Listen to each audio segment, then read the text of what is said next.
అందరం ఒకసారి స్తోత్రం చెప్తారా? హల్లెలూయా. ఈ సమయంలో సాక్ష్యాలు చెప్పే వాళ్ళు ఎవరైనా ఉంటే, సిద్ధపడిన వాళ్ళు ఉంటే రండి.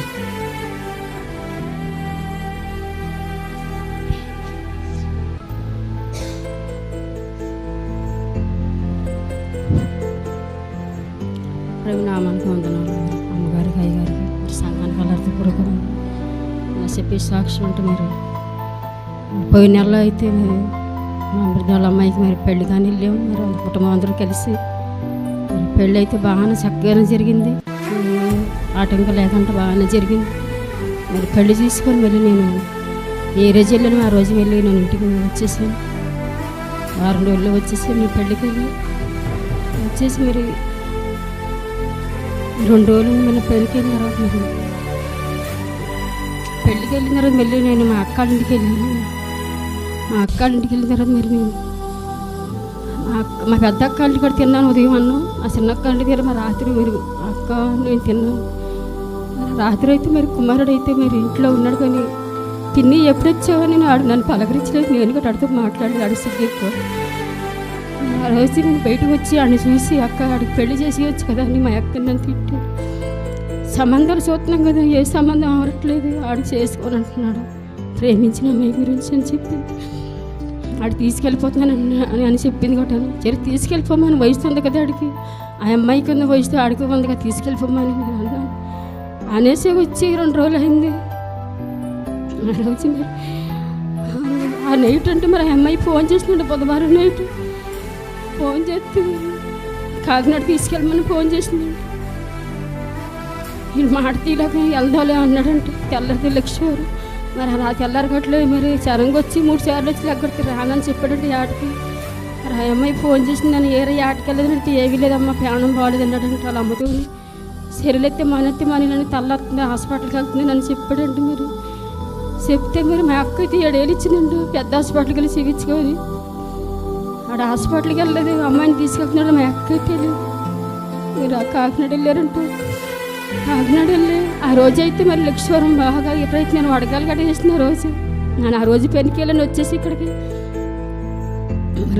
తిరిగి రాబడికి టైం 3 అవుతుందంటే సినిమా చూసి వచ్చారంట. మరి బీచ్కి వెళ్ళి వచ్చిన తర్వాత మరి ఉప్పాడు దాటేకి మరి ఆయిల్ బంక్ ఉంది అక్కడ. మరి ఇంకోటి మరి వచ్చి ఆయిల్ కొట్టించుకొని రాంగ్ రూట్లో వచ్చేసి మరి సడన్గా గుద్దేసారంట. మరి గుద్దెత్తి మరి కుమారుడు అయితే మరి గోడ తగిలికొని ఎమ్మటి గోడ తగిలికొని కింద పడిపోయాడు. బాబు ఆ టైంలో ఉన్నారండి, కానీ యాక్సిడెంట్ కేసు కదా అని మరి ఎవరు వెళ్ళలేదండి దగ్గరికి.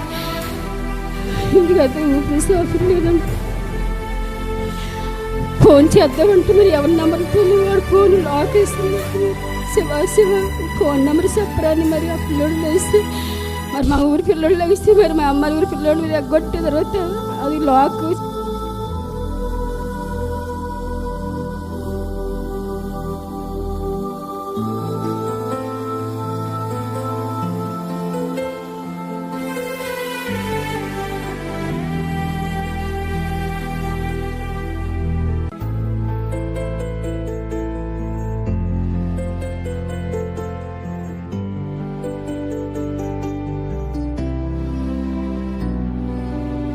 అయిపోయింది, బ్లడ్ కారిపోతుంది, ఊపిరి సాపురు లేదంటే మరి మా అక్క మరి ఆశ్రయం నుంచి మరి అందరికీ ఫోన్ చేసిందంట.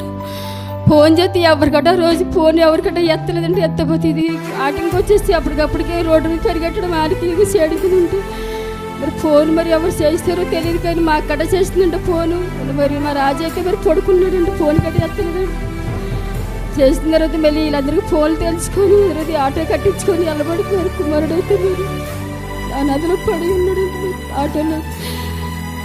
మరి కుమార్తె కంటే మరి ఒక్కడే కుమారుడు మరి ఎవరి కాలంలో ఉన్నాడు. చాలా భయంకరమైన సేవ వచ్చింది కుమారుడు. ఒక్కడే కుమారుడు చాలా తీరంగా పెంచుకున్నారు. 2 కుమార్తెలు కుమారుడు హాస్పిటల్ తీసుకెళ్తారు, చనిపోయాడమ్మా అని చెప్పారు. నాకైతే కొబ్బరి తెలకండి, నా రోజు పెరిగాళ్ళు వచ్చాక మరి కొబ్బరి తెలకండి. మరి మా అక్కలు అయితే మరి ఇంకో అక్కలు అయిపోయారు కదా శివ. మరి నా రాబడికైతే మరి అప్పుడు హాస్పిటల్లో ఉన్న పచ్చ కవర్లతో అమ్మా నన్ను పెనికెళ్ళి వచ్చాకన్నాడమ్మా అన్నీ శివన్నీ చనిపోయాడు అంటే నేను కలిసేవని అర్థమలే మీరు చాలా దుఃఖపడుతుంది. తీసుకుంది మరి ఆ కుమారుడు ముందు రక్షణ పొంది ఉన్నాడు. వాళ్ళ అమ్మాయి ఇద్దరు సచ్చిగా రక్షణ పొంది మళ్ళీ లోకంలోకి వచ్చేసారు. వాళ్ళకి ఏమైంది పోస్ట్ మ్యాన్ చేశారు, తీసుకొచ్చారు. మరి ఆడ ఫ్రెండ్లు మరి ఊళ్ళో అయితే ఎవరితో మాట్లాడడం. మరి ఆడ ఫ్రెండ్స్ చెప్పేవారు చాలా మంది, అన్ని ఎవరి కుర్రాళ్ళు మీరు అంతా ఒక వయసు కుర్రాళ్ళు వచ్చి మరి అంతా ఆలోచించుకొని మరి ఆడ బండ్ల మీద వివరించారు, పార్ల మీద వివరించారు, అటు రోడ్లు కట్టి మరి అంతగానే చేసేటట్టు తండ్రి ఒక కుమారుని ఇచ్చారు. ఇప్పటికీ దుఃఖపడుతుంది మరి ఆ కుమార్తె గురించి, మరి ఆ కుటుంబం గురించి మీరు అందరూ ప్రార్థనలో పెట్టండి.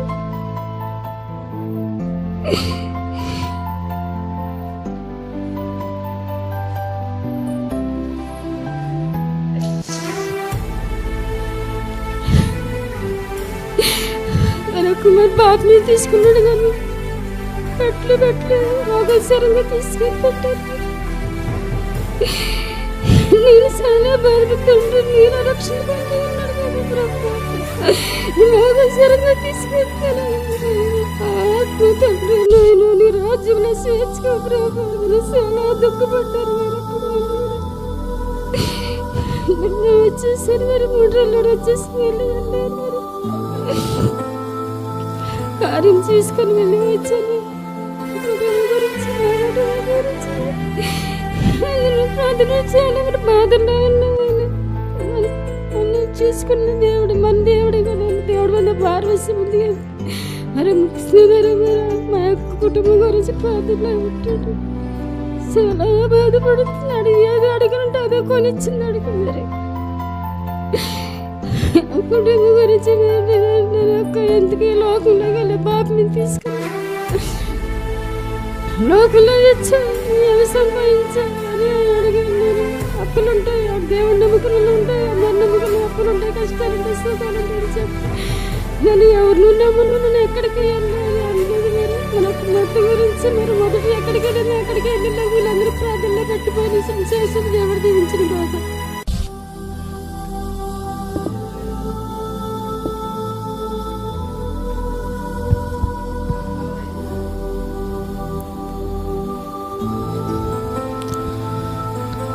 అడగక ముందే అక్కరలెరిగి అవసరాలు తీర్చిన ఆత్మీయుడా, ఎందరు ఉన్నా బంధువు నీవే, బంధాలను పెంచిన భాగ్యవంతుడా. అడగక ముందే అక్కరలెరిగి అవసరాలు తీర్చిన ఆత్మీయుడా, ఎందరు ఉన్నా బంధువు నీవే, బంధాలను పెంచిన భాగ్యవంతుడా. అవసరాలు తీర్చిన ఆత్మీయుడా, బంధాలను పెంచిన భాగ్యవంతుడా.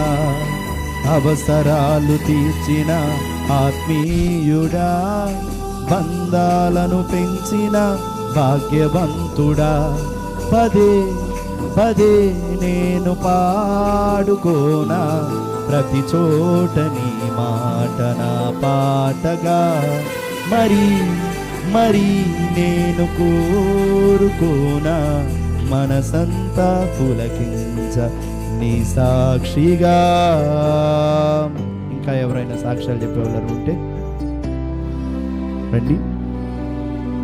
ఇంకెవరు లేకపోతే చెప్పబోయే వాక్యం కొరకు మన మధ్యలో ఉన్న ప్రశాంతి ప్రార్థిస్తుంది. అందరం ప్రార్థనలో ఏకీభవిద్దాం.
ఆమేన్.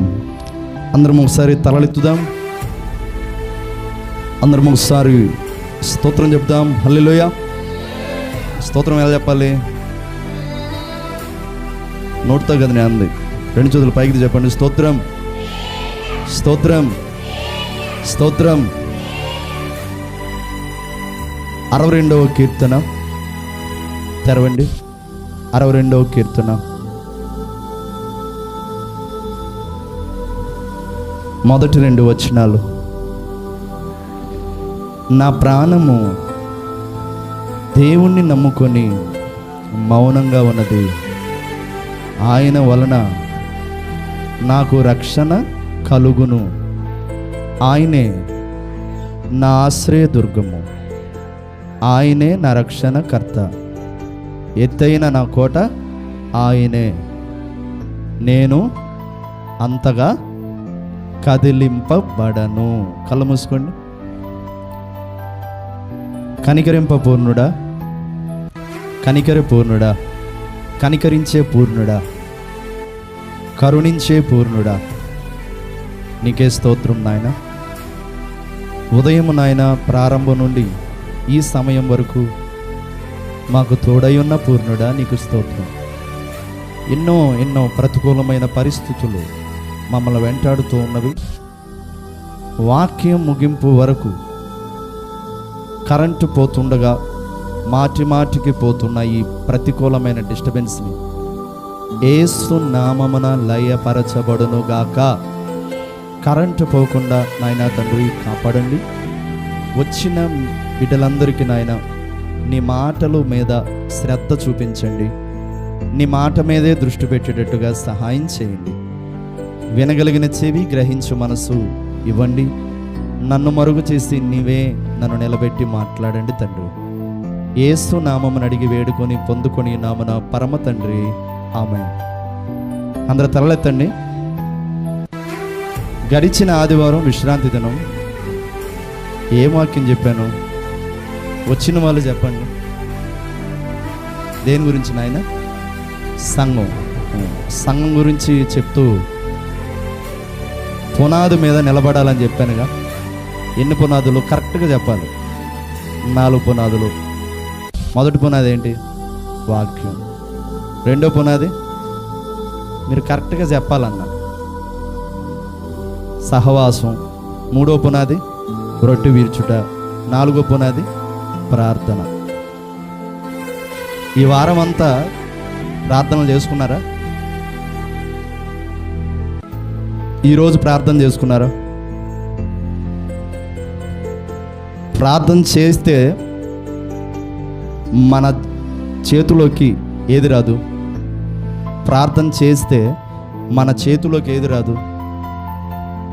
ఆపమ్మ మహాతల్లె. ప్రార్థన చేయకపోయినా ప్రార్థన చేసినా మన చేతిలోకి రాదా అది? ప్రార్థన చేస్తే మన చేతిలోకి ఏమొస్తుంది? పోనీ ఇదన్నా చెప్పండి. ప్రార్థన చేస్తే మనకేమొస్తుందో అదన్నా చెప్పండి. మీరు నోరు తెరవరని నాకు అర్థమైంది. నేనే చెప్తాను, కనీసం వినండి. ప్రార్థన చేస్తే మనకు ధైర్యం వస్తుంది. ప్రార్థన చేస్తే మనకు విశ్వాసం వస్తుంది. కోరేసి తలెత్తు. ప్రార్థన చేస్తే మనకు నమ్మకం వస్తుంది. ఎవరి మీద? దేవుని మీద. ప్రార్థన మనం చేసేది ఎవరికి? ప్రభువుకి. మనం ప్రార్థనలో పదే పదే స్మరించే పదాలు ఏంటి? ప్రభువా, ప్రభువా. ప్రియమైన దేవుని బిడ్డలారా, కనుక ఏది మరిచినా ప్రార్థన చేయటం మరవకు. ఏది మరిచినా అంటే ఒకవేళ నువ్వు తినే తిండి సమయాన్ని ఒకవేళ మరిచినా పర్లా, అది మరుస్తావా? అది మరవు. ఒకవేళ పడుకునే సమయం మరిచినా పర్వాలా, అది మరుస్తావా? అది మరవు. ప్రియమైన దేవుని బిడ్డలారా, ఏది మరిచినా, ఎవరైనా మరిచినా ప్రార్థించడం మరవకు. ఎందుకంటే ప్రార్థన ద్వారా నువ్వు పొందుకుంటావు నమ్మకాన్ని, నువ్వు పొందుకుంటావు విశ్వాసాన్ని, నువ్వు పొందుకుంటావు ధైర్యాన్ని. మరి ఆ ప్రార్థన నీకు లేకపోతే ఇప్పుడు పొందుకున్న వాటి గురించి 3 చెప్పా. ఇప్పుడు పోగొట్టుకుంటావు. ఏంటవి? ప్రార్థన లేకపోతే ఏం పోగొట్టుకుంటావు? అప్పునాయన 3 చెప్పాను కదా, చెప్పండి. నమ్మకం, విశ్వాసం, ధైర్యం. రక్షణ అసలు పోగొట్టుకోం మనం, గుర్తుపెట్టుకోండి. ఒకసారి రక్షణ పొందుకుంటే రక్షణ పోదు. కానీ ఒక విషయం తెలుసా? రక్షణలో నిలవకుండా మనం పోతే దేవుడు ఏం చేస్తాడంటే ఈ భూమి మీద ఉండగానే నీకు కావాల్సినటువంటి భయంకరమైనటువంటి బాధలేంటో నీకు చూపించి అప్పుడు నిన్ను పిలుస్తాడు. రక్షణ పొందుకున్న ఎవరికైనా పరలోకం ఉంటుంది, కానీ రక్షణ పోగొట్టుకుంటే అంటే రక్షణ పోరు, రక్షణ పోదు, ఎట్టి పరిస్థితుల్లో పోదు. ఎందుకంటే రక్షణ మళ్ళా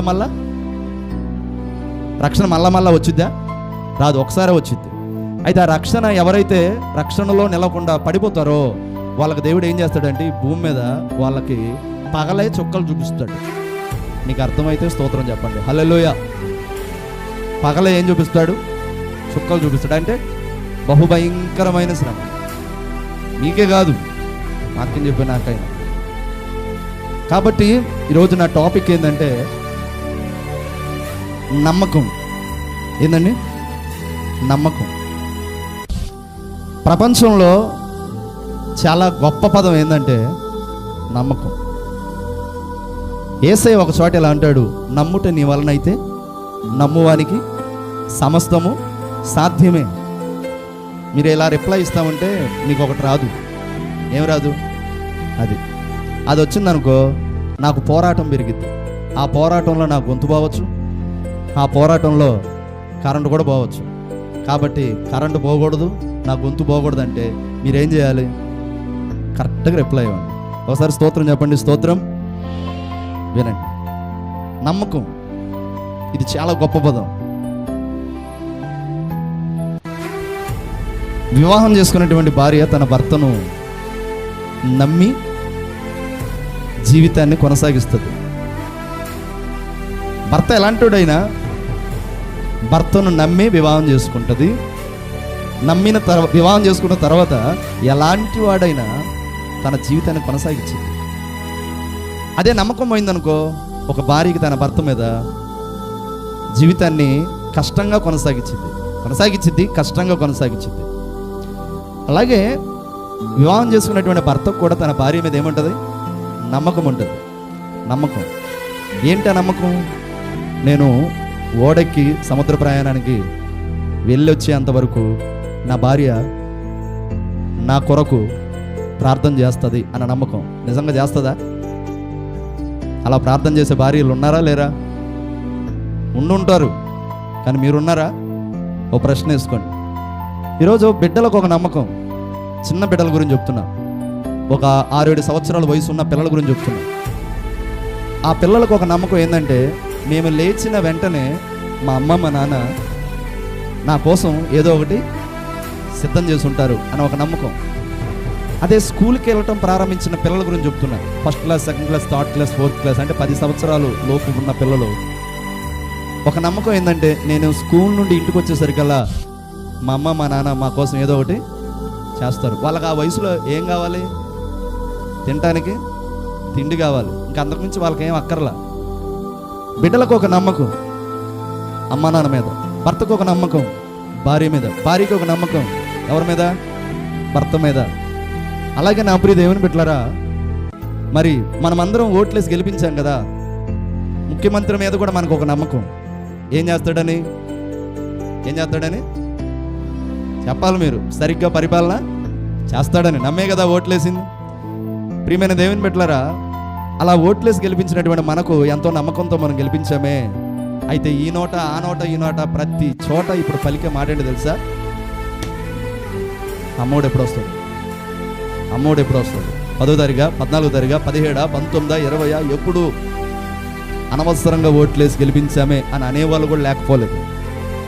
అంటే గమనించండి, నాయకులని ప్రజలు కూడా నమ్మాలి, నమ్మే ఓటేస్తారు. నమ్మకం లేకుండా ఎవడు ఓటేయడు.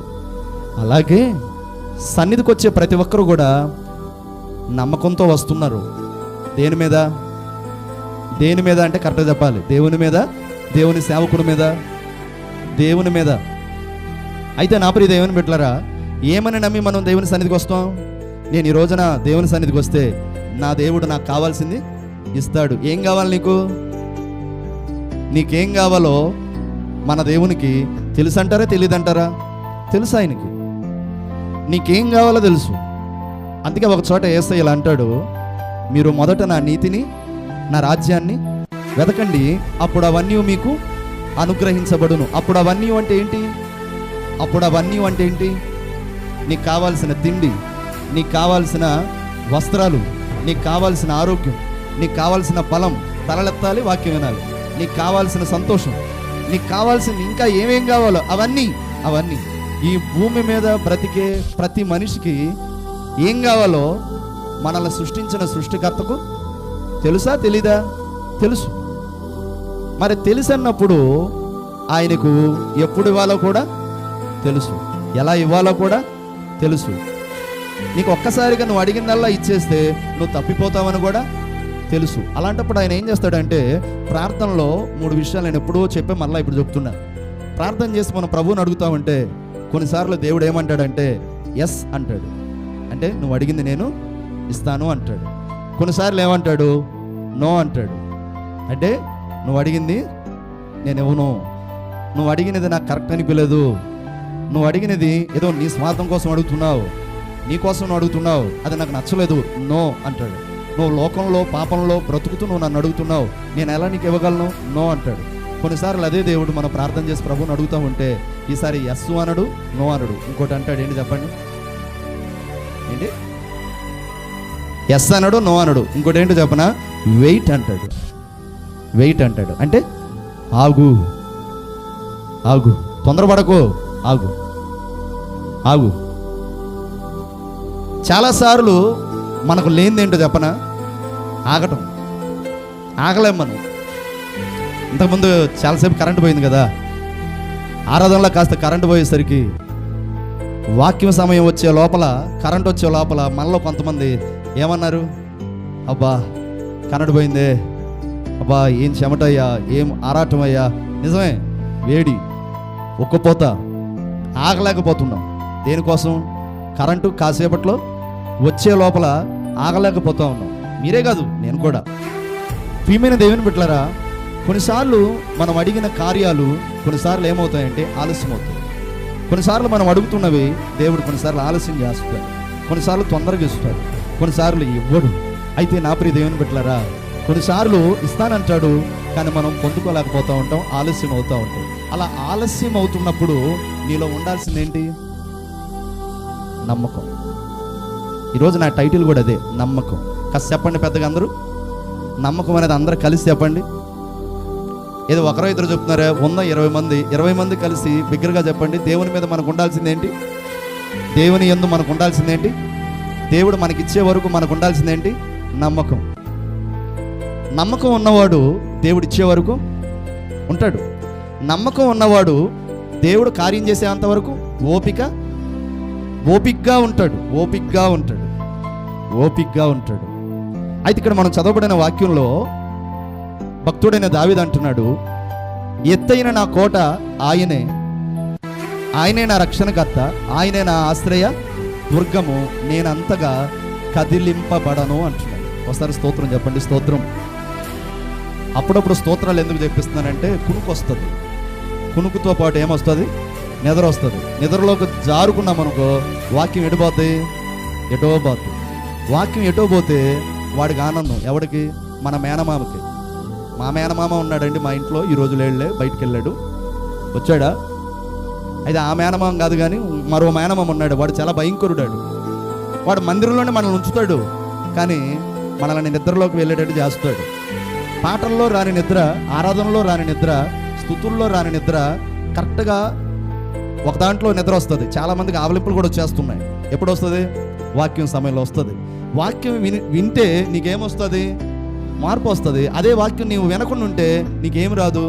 మార్పు రాదు. మార్పు రానుడు ఎక్కడికి వెళ్ళడు? పరలోకానికి వెళ్ళడు. మార్పు వచ్చినాడు ఎక్కడికి వెళ్తాడు? పరలోకానికి వెళ్తాడు. నిన్ను నన్ను పరలోకానికి వెళ్ళనివ్వకుండా ప్రతిరోజు పోరాటం చేసేవాడు ఎవడు? మన మేనమామ. కాబట్టి మన మేనమామను మనము గెలిపినివ్వకూడదు. మన యేసయ్యను మనం గెలిపినియాలి, మన యేసయ్యను మనం గెలిపించాలి. కాబట్టి చప్పట్లు కొట్టండి ఒకసారి. నిన్ను మాత్రమే నేనమ్మానయ్యా. ఒక మౌనిక దగ్గర పెట్టండి. లేవండి ఎవరన్నా, ఒక మౌత్ తీసుకుని వెళ్ళి మౌనిక దగ్గర పెట్టండి.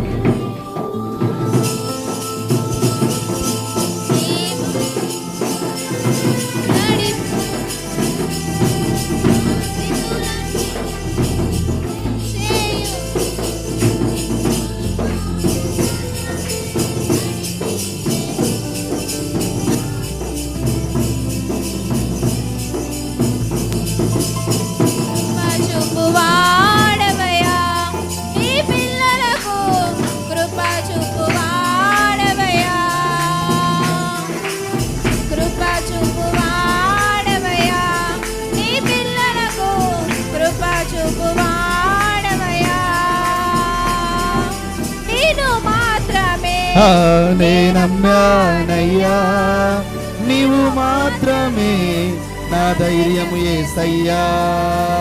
బోలో క్రీస్తు మహారాజుకి. అప్పుడప్పుడు ఇలా పాటలు వస్తుంటాయి కాబట్టి మౌత్ దగ్గర పెట్టుకోండి. మీరందరూ మనసు కరెక్ట్గా దేవుని మీద పెట్టుకుని వాక్యం వినండి. నా టైటిల్ ఏం చెప్పానండి? నమ్మకం. ఎవరి మీద? దేవుని మీద. దేవుణ్ణి నమ్మినోడు ఎలా ఉంటాడంటే, భక్తుడు అంటున్నాడు, నా ప్రాణము దేవుని నమ్ముకొని మౌనంగా ఉన్నది, మౌనంగా ఉన్నది. ఒక వ్యక్తి దేవుణ్ణి నమ్మితే ఆ వ్యక్తి ఎలా ఉంటాడంట? మౌనంగా ఉంటాడు. మౌనము దేనికి సంకేతం అంటే, యెహోవా సన్నిధి ఆవరణములో మౌనముగా ఉండుట ప్రభువును స్తుతించినట్లే అని వాక్యం ఉంటుంది. బైబిల్ గ్రంథములో మొట్టమొదటి యాజకుడు అహరోను గారు. అహరోనికి 4 కుమారులు. అందులో మొదటి 2 కుమారులు దేవుని సన్నిధిలోనికి వచ్చి దేవుడు ఆజ్ఞాపించని వేరొక అగ్ని తీసుకొని వచ్చి వెలిగించినప్పుడు దేవుడు ఏం చేస్తాడు? ఆ 2 కుమారుల్ని కాల్చేస్తాడు. ఆ 2 కుమారులు చనిపోతారు. ఆ వార్త యాజకుడైన అహరోనికి తెలిసినప్పుడు ఏడవాలి, కన్నీరు గార్చాలి, రోధించాలి, గుండెలు బాదుకోవాలి, రొమ్ములు బాదుకోవాలి. దేవుని సన్నిధిలోనికి వెళ్ళి, నా తండ్రి ఎందుకు ఇలా చేసావు, నా కుమారులిద్దరిని ఎందుకు తీసేసుకున్నావు అని అడగాలి. కానీ అహరోను ఏం చేశాడనంటే మౌనంగా ఉన్నాడు. మౌనంగా ఉన్నాడు.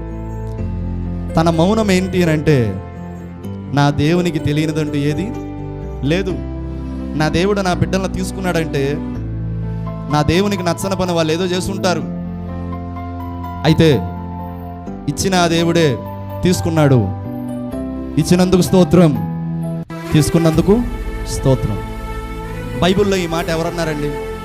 ఇచ్చినందుకు స్తోత్రం, తీసుకున్నందుకు స్తోత్రం. యోబు గారు అన్నారు. యోబు గారికి ఎంతమంది పిల్లలు? 10 మంది పిల్లలు. ఆ 10 మంది పిల్లలు ఒకే రోజున ఈ భూమిని విడిచి వెళ్ళినప్పుడు యోబు గారు, యోబు భార్య ఎంత బాధపడి ఉంటారు. ఈ భూమి మీద బిడ్డలు పుట్టినప్పుడు మొదట ఆనందించేది తల్లి తండ్రి. ఈ భూమి మీద బిడ్డలు పెరుగుతున్నప్పుడు, ఎదుగుతున్నప్పుడు ఆనందించేవారు తల్లిదండ్రులు. అలా ఆనందించే తల్లిదండ్రుల ముందు బిడ్డలు మరణించినప్పుడు దుఃఖపడేది కూడా తల్లిదండ్రులు. అలా దుఃఖ సంద్రంలో మునిగినటువంటి యోబుతో తన చుట్టూ ఉన్నవారు, యోబు ఏంటి నీ ఆరాధన ఏమైపోయింది? చూడండి నా వైపు. నీ ప్రార్థనలు ఏమైపోయింది? నువ్వు అరుణోదయమును లేచి ఏం చేస్తావు? ప్రార్థన చేస్తావు. వేకోజామును లేచి నీ బిడ్డలందరి కొరకు నువ్వేం చేస్తావు చెప్పండి? ప్రతి ఒక్క బిడ్డ కొరకు కూడా ప్రతిరోజు యోబు ఏం చేసేవాడు? ప్రార్థనే కాదు, గొర్రెపిల్లని వధించేవాడు, రక్తాన్ని చిందించేవాడు. అలా ప్రతిరోజు తన 10 మంది బిడ్డల కొరకంటే 10 గొర్రె పిల్లలని దేవునికి ఏమి ఇచ్చేవాడు? బలి ఇచ్చేవాడు. బలులలో కొన్ని రకాల బలులు ఉన్నాయి, గుర్తుపెట్టుకోండి. నైవేద్య బలి, సమాధాన బలి, పాప పరిహారార్థ బలి, ఆ తర్వాత దహన బలి. ఇప్పుడు చెప్పమనలే, వాక్యం వైపు చూడండి. అలా ప్రతిరోజు యోబు దహన బలి ఇచ్చేవాడు బిడ్డల కొరకు. కానీ ఆ బిడ్డలు ఒకే రోజులో చనిపోయినా కూడా తన చుట్టూ ఉన్నవారు, యోబు ఏమైంది నీ భక్తి, ఏమైంది నీ ప్రార్థనలో, ఏమైంది నీ ఆరాధన, అసలు ఏం చేశాడు నీ దేవుడు అని తన చుట్టూ ఉన్నవారు అంటుంటే యోబు ఏమంటున్నాడండి? బూడిదలో బొరలాడుతూ చిల్లపంక తీసుకొని గోక్కుంటూ ఏమంటున్నాడు? యెహోవా ఇచ్చెను, యెహోవా తీసుకొని పోయెను. ప్రపంచం ఆశ్చర్యపడే మాట, తన భార్య కూడా గగ్గురుమనిపించే మాట, తన చుట్టూ ఉన్న వారికి ఆలోచనలోకి తీసుకెళ్లే మాట యోబు అన్నాడు. పరలోకంలో ఉన్న దేవునికే ఆనందాన్ని కలిగించే మాట యోబు అన్నాడు. యెహోవా ఇచ్చెను, యెహోవా తీసుకుని పోయెను. మౌనం. ఈ మౌనం దేనికి? ఈ స్తుతి దేనికి? తను దేవుణ్ణి చెప్పండి, తన దేవుణ్ణి నమ్మాడు. దేవుణ్ణి నమ్మినోడు ఎలాంటి పరిస్థితులు వచ్చినా కదలడు అంటే కేవలం స్తంభంలా ఉండటం కాదు నేను అనింది దాని మాట. ఎలాంటి పరిస్థితి వచ్చినా కదలడు అని అంటే తన విశ్వాసం కదలదు, తన నమ్మకం కదలదు, తన ప్రార్థనా జీవితం కదలదు, తనలో ఉన్నటువంటి ఆ వైరాగ్యం పోదు. ఎలాంటి పరిస్థితులు వచ్చినా అంటే మంచి స్థితి ఉండొచ్చు, ఆ స్థితి పోవచ్చు. స్థితి ఎప్పుడు ఒకేలా ఉండిద్దా? ఉండదు. శరీరంలో ఆరోగ్యం ఎప్పుడు ఒకేలా ఉండిద్దా? ఉండదు. నా ప్రియ దేవుని బిడ్డలారా, స్థితి చాలా గొప్ప మాట. ఒకప్పుడు ఉన్నతమైన స్థితి ఉండొచ్చు, అదే వ్యక్తికి దీన స్థితి రావచ్చు. ఒకప్పుడు మంచి బట్టలు ధరించుకునే స్థితి ఉండొచ్చు, అదే వ్యక్తికి చినిగిన వస్త్రాలు ధరించుకునే స్థితి రావచ్చు. ఒకప్పుడు 3 పూట్ల అద్భుతమైన భోజనాన్ని తినని స్థితి ఉండొచ్చు, అదే వ్యక్తికి మజ్జిగన్నం గంజన్నం తాగే స్థితి రావచ్చు. ఒకప్పుడు 10 మందికి సహాయం చేసిన స్థితి ఉండొచ్చు, అదే వ్యక్తికి 10 మంది దగ్గరికి వెళ్ళి సహాయం అడిగే స్థితి రావచ్చు. స్థితి ఎప్పుడు స్థిరంగా ఉండదు. అయితే నా ప్రియ దేవుని బిడ్డలారా, స్థితి స్థిరంగా ఉండదు, కానీ నీ భక్తి ఎలా ఉండాలి? స్థిరంగా ఉండాలి. స్థితి స్థిరంగా ఉండదు, కానీ నీ ప్రార్థన స్థిరంగా ఉండాలి. స్థితి స్థిరంగా ఉండదు, కానీ నీ ఆరాధన స్థిరంగా ఉండాలి. స్థితి స్థిరంగా ఉండదు, కానీ నువ్వు దేవుడికి ఎప్పుడు చెల్లించే కృతజ్ఞతా స్తుతులు స్థిరంగా ఉండాలి. స్థిరంగా ఉందా? ఈ 2026 సంవత్సరము ఈ జూలై నెల ఈ 12వ తేదీ ఈ మధ్యాహ్నం 12 గంటల సమయంలో దేవునితో మాట్లాడుతున్నాడు. నీ భక్తి స్థిరంగా ఉందా? అప్పుడున్న వైరాగ్యం, అప్పుడున్న ప్రార్థన, అప్పుడున్న ఆరాధన, అప్పుడున్న దేవుని పట్ల నీకున్న ఆ అభిషేకం ఉందా? స్థిరంగా ఉందా?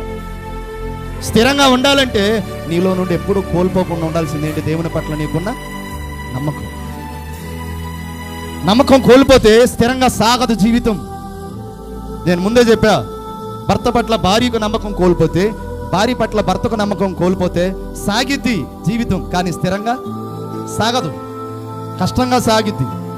ఒక భార్య భర్తల మధ్య జీవితం కష్టంగా సాగుతుంటే, తల్లిదండ్రుల బిడ్డల మధ్య జీవితం కష్టంగా సాగుతుంటే, నాయకులకి ప్రజల మధ్య ఆ జీవితం కష్టంగా సాగుతుంటే, దేవునికి దేవుని బిడ్డల మధ్య ఆ జీవితం కష్టంగా సాగుతుంటే, ఈ రోజున దేవుడు సన్నిధిలో కూర్చొని వాక్యం ఆలపిస్తున్నా నీతో నాతో దేవుడు ఏం చెప్తుండో తెలుసా?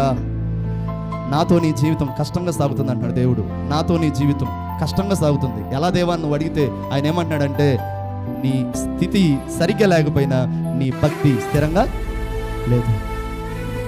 నీ భక్తి స్థిరంగా లేదు. ఎందుకు స్థిరంగా లేదు అని మనం ఆలోచిస్తే, నా ప్రియ దేవుని బిడ్డలారా, చూడండి 61 కీర్తన 12వ వచనం టకటక చదవాలి.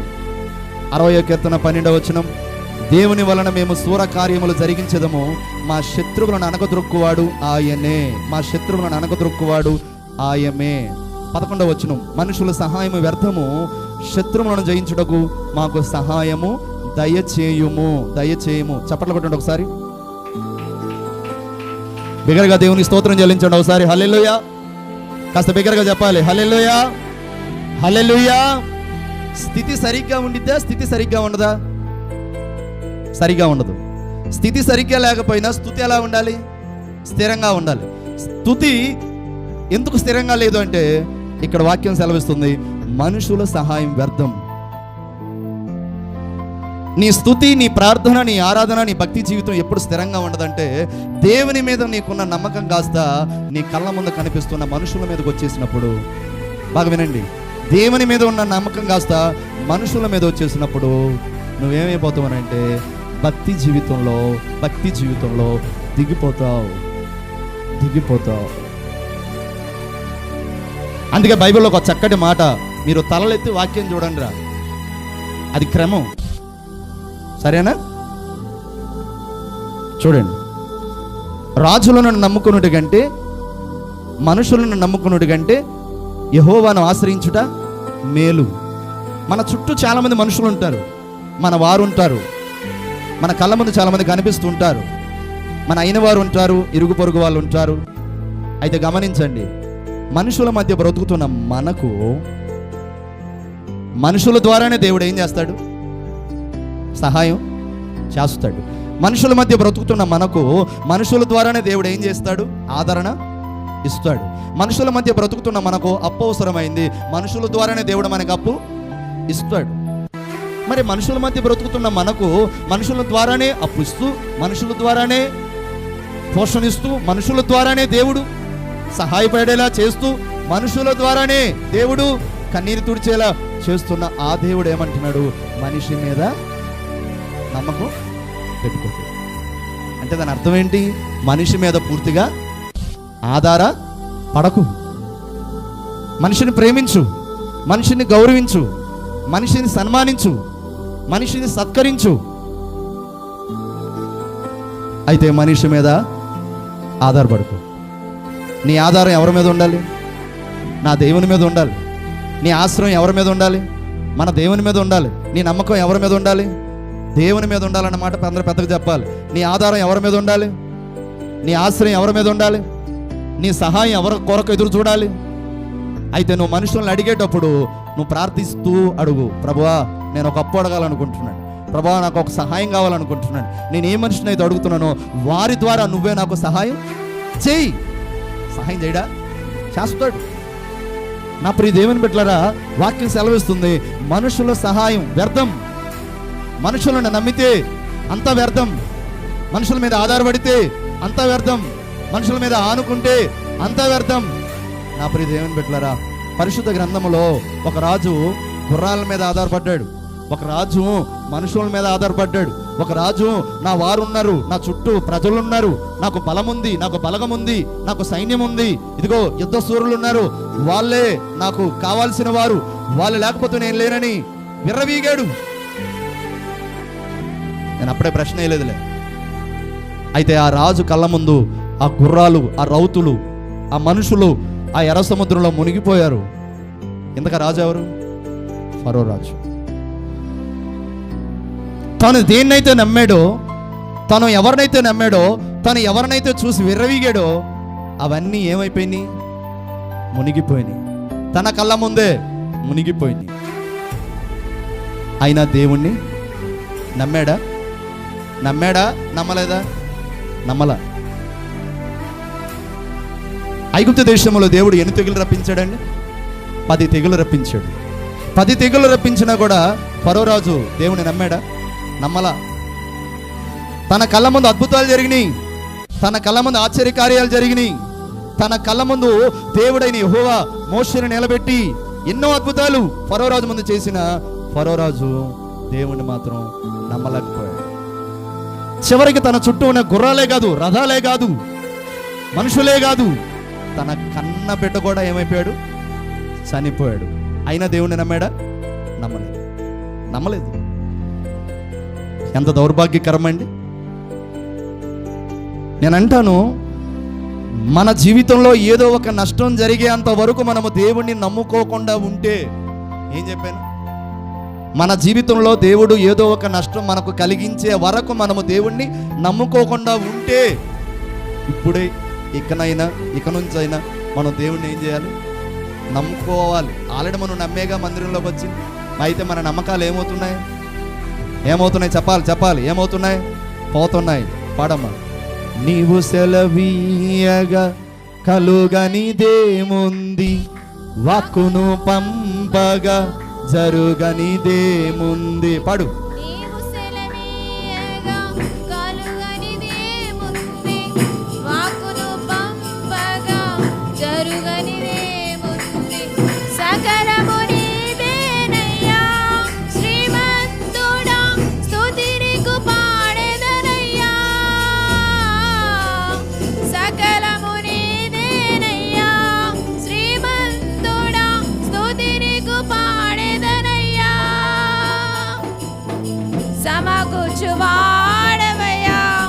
నీ పిల్లలకు చప్పట్లు కొట్టండి.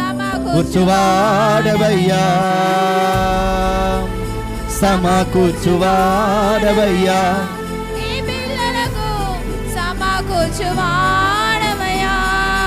నోరు తెరిచి అందరూ పాడండి. నిన్ను మాత్రమే నేనమ్మానయ్యా, నీవు మాత్రమే నా ధైర్యము యేసయ్యా. మరలా, నిన్ను మాత్రమే, నీవు మాత్రమే నా ధైర్యము యేసయ్యా. నీ బాహుబలము నా స్థితులన్నిటినీ. మరలా వాడండి.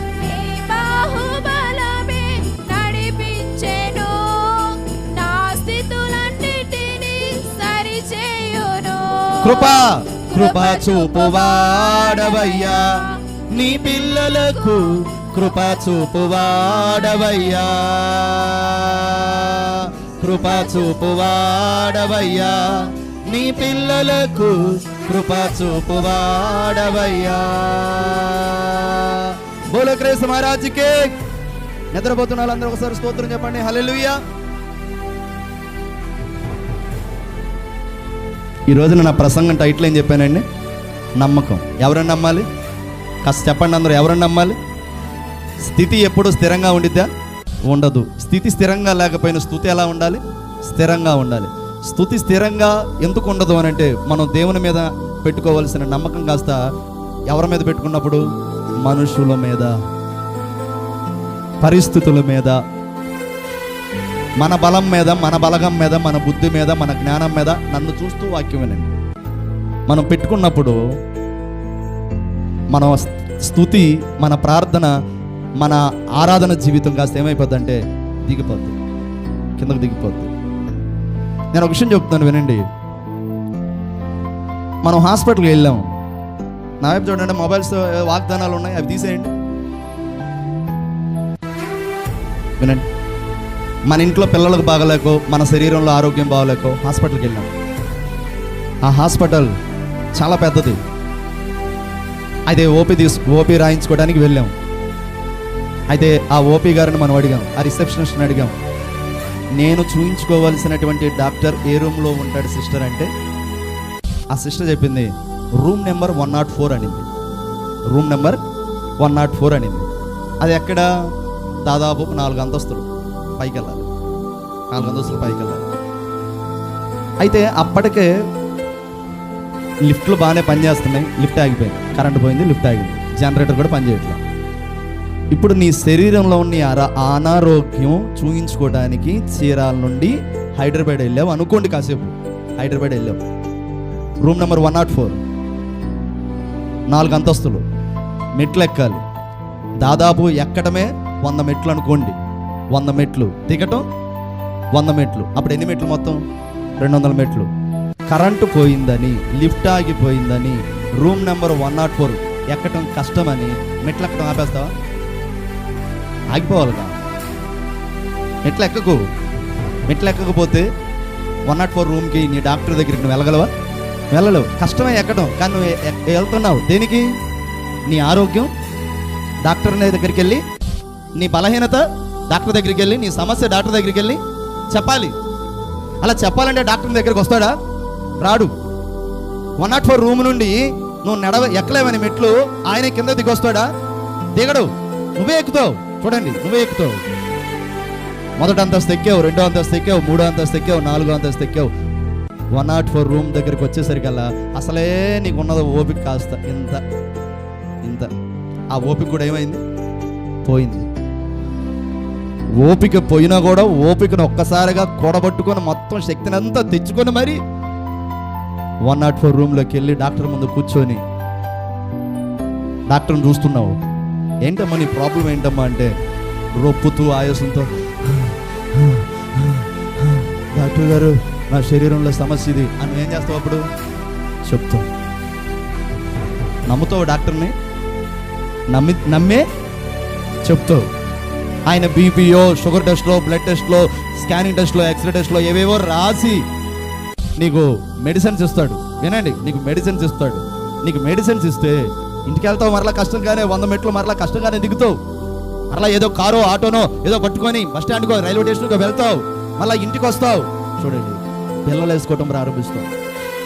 10 రోజులు వేసుకున్నావు. ఉదయం పూట ఒక పిల్ల, మధ్యాహ్నం ఒక పిల్ల, సాయంత్రం ఒక పిల్ల, రాత్రి ఒక పిల్ల. పిల్లలన్నీ 4. ఈ 4 పిల్లలు మరలా నీ గ్యాస్ ఫామ్ రాకూడదని మరలా పరగడుపునే చెప్పు ఓ పిల్ల. అప్పుడు మొత్తానికి ఎన్ని పిల్లలు?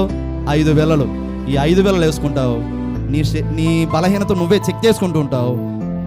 10 రోజులైంది. డాక్టర్ గారు ఒక మాట చెప్పారు, నెల తర్వాత మరలా అమ్మా నువ్వు ఎలా ఉన్నావు మేము చూడాలమ్మా, నీ బలహీనత ఎంతవరకు తగ్గిందో నేను చూడాలమ్మా. 10 రోజులు గడవక ముందే నీ బలహీనత నువ్వు చెక్ చేసుకుని ఏం తగ్గింది నీ బలహీనత? అప్పుడు ఎలా ఉన్నానో ఇప్పుడు అలాగే ఉన్నాను. ఏం తగ్గింది బలహీనత? ఏదో పేరు గల డాక్టర్ అని చీరాలని ఎక్కడికి వెళ్ళాను? హైదరాబాద్ వెళ్ళాను. పోను హైదరాబాద్ దగ్గరికి వెళ్తే ఆ డాక్టర్ ఎక్కడ ఉన్నాడు? 1 రూమ్లో ఉన్నాడా? ఏ రూమ్లో ఉన్నాడు? 104 రూమ్లో ఉన్నాడు. పోనీ ఆ రోజు ఏమైనా కరెంట్ ఉందా? కరెంట్ లేదు. మెట్లు ఎక్కి మరీ వెళ్ళాను. 10 రోజులు వాడినా కూడా నా బలహీనత తగ్గలేదే. అబ్బే ఆయన సరైన డాక్టర్ కాదు. తేల్చి చెప్పేస్తావు అబ్బే అని. ఆయన ఏం చేశాడు? డాక్టర్ అవడానికి ఎంబీబీఎస్ చదివాడు, ఎండి చదివాడు, ఎండి సర్జను.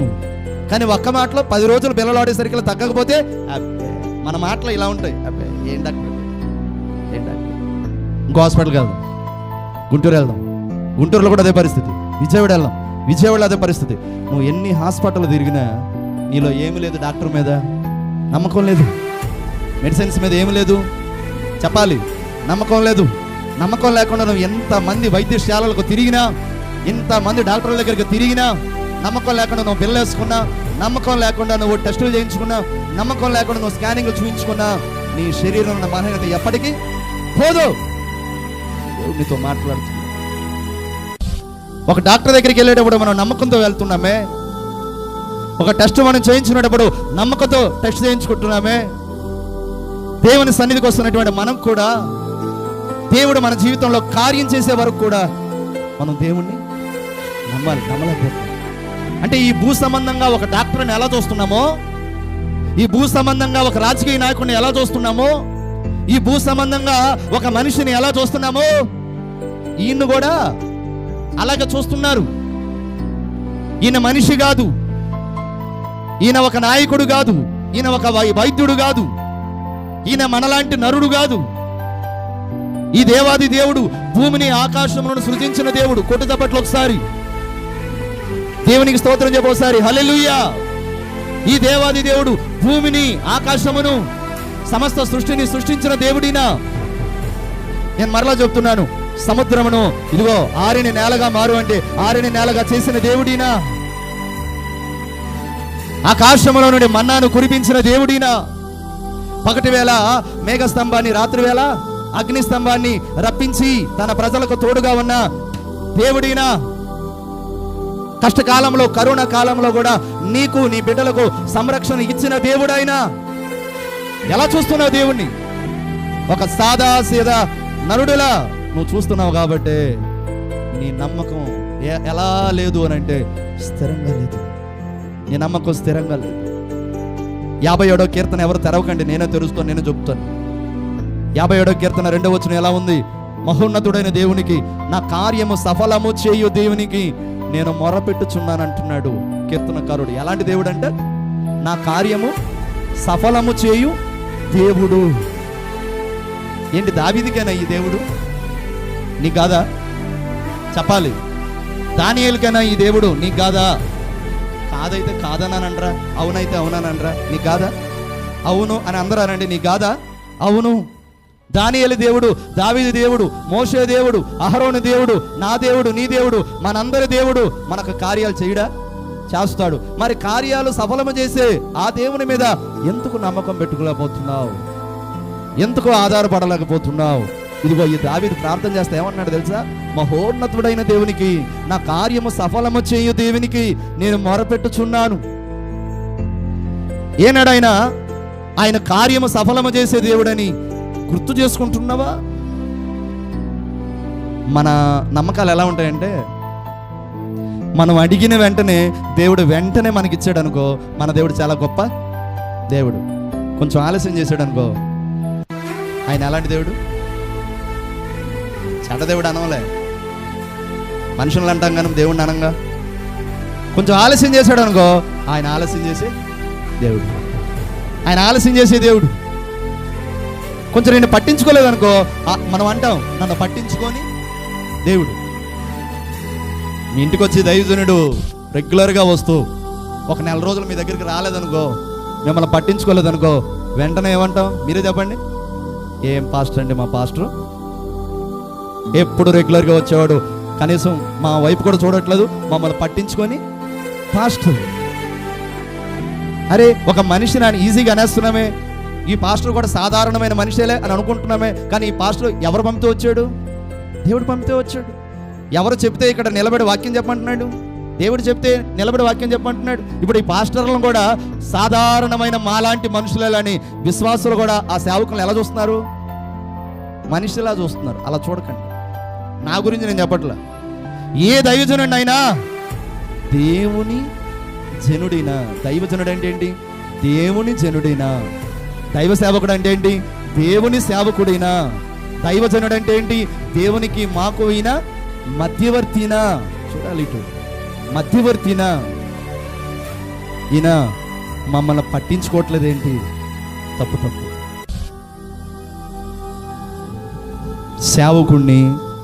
సేవకునిలా ఎవరైతే చూస్తారో, సేవకుడిని ఈయన దేవుని ప్రతినిధినా అని ఎవరైతే చూస్తారో, ఆ సేవకుని గురించి మరొక వ్యక్తితో వాళ్ళు చెప్పగా. కానీ బైబిల్ గ్రంథంలో ఇశ్రాయేలీల జనం ఉన్నారు. వాళ్ళ చరిత్ర నేను క్లుప్తంగానే చెప్తానులే, ఎక్కువసేపు చెప్పనులే. వాళ్ళ చరిత్ర నేను రాసుకున్నాను, కొన్ని పాయింట్స్. ఆ పాయింట్స్ నేను మీకు చెప్పి ఈరోజు నా వర్తమానాన్ని ముగిస్తాను. నమ్మిన వాళ్ళందరూ ఒకసారి స్తోత్రం చెప్పండి. ఒకసారి హల్లెలూయా, హల్లెలూయా. 2వ చరణం పాడమ్మా. నా ముందు నీ ఉండగా ఎదురొచ్చు వాడెవడు, కార్యము చేతులు ఉన్న వాళ్ళందరూ చప్పట్లు కొట్టండి. నోరున్న వాళ్ళు కూడా పాడండి.